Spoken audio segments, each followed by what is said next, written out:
Hello' everyone, আজি হৈছে সৰস্বতী পূজা লগতে ভেলেণ্টাইন ডে'। এয়া মই ওলাই মেলি ৰেডি হ'লোঁ কলেজলৈ যাবলৈ। আৰু আজি মোক কেনেকুৱা লগা হৈছে কমেণ্ট এটা কৰি জনাব। আৰু এয়া মই কলেজ আহি পালোঁহি আৰু এয়া হৈছে আমাৰ সৰস্বতী মা জনা। আৰু আমি সেৱাও কৰি ল'লোঁ।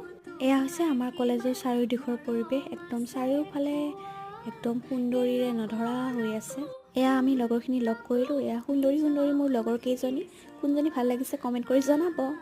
তাৰপিছত কলেজৰ চাৰিওফালে ঘূৰিলোঁ, গোটেইখিনিয়ে মিলি ফটো উঠিলোঁ, ৰিলছ বনালোঁ। আৰু এইটো হৈছে মোৰ ফুল গেট আপ। এয়া কলেজত খিচাৰি খাব গৈছিলোঁ, লাইন দেখিয়ে ভয় খাই পেলাই বাহিৰতে খাই ল'লোঁ।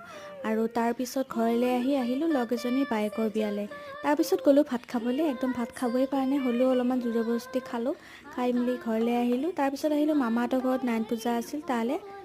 আজিৰ দিনটো যিহেতু শুভ দিন আছিল, সেইকাৰণে কাৰ্যসূচীবোৰো বেছি আছিল। যি কি নহওক, আপোনালোকে সৰস্বতী পূজা পালিলে নে ভেলেণ্টাইন ডে' কমেণ্ট এটা কৰি জনাব দেই। Bye bye.